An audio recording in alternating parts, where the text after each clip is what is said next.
Ok, alléluia, alléluia, alléluia, peuple de Dieu, nous vous saluons dans le beau précieux nom de notre Seigneur Jésus-Christ. À l'heure où nous sommes, l'Esprit de Dieu a voulu que nous expliquions pourquoi Jésus-Christ est appelé Fils unique de Dieu. Quand nous prenons Adam et Ève, la première créature entre les deux, c'est Adam. Et en allant, on a fait sortir Ève dans Adam. Disons, premier Adam était comme un couple qui était mélangé de l'homme et de la femme. Mais Jésus-Christ, lui, n'était pas un mélange. Là, lui, il est unique, c'est-à-dire, il n'est pas comme un couple. Secondo, Jésus-Christ n'est pas créé à la base des deux choses qu'on a pris pour composer Adam. Quelles sont ces choses?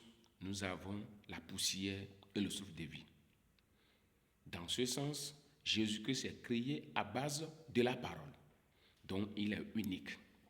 Mais pourquoi il est encore appelé unique? Parce que Dieu sait que l'homme et la femme, les deux tous ont péché. Maintenant, qui il faut tuer alors qu'il est un Dieu de justice? Qui il faut tuer et qui il faut laisser pour faire la justice? Dans ce sens, Dieu même a décidé de former un autre corps qui va servir de sacrifice à ces deux-là, à ce couple-là, de vivre sur la terre pour avoir ou bien pour se repentir après. Dans ce sens, Dieu a décidé de faire un autre corps à base de la parole. Donc, la parole est unique.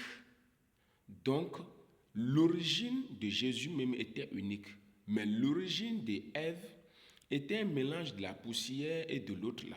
Nous allons voir que Dieu est appelé Jésus-Christ Fils unique parce que lui n'était pas un mélange. Lui n'était pas mélange. Et dans sa composition, il n'y a même pas de la poussière. C'est uniquement que la parole. Donc, l'origine de l'unité. Le Fils unique dont on parle dans la Bible, c'est quelque sorte ce que nous voulons de dire. Maintenant, pour mieux comprendre ce que nous voulons dire par là, nous vous demandons d'abonner, de nous envoyer des commentaires et partager pour que cela motive plusieurs personnes. Merci beaucoup.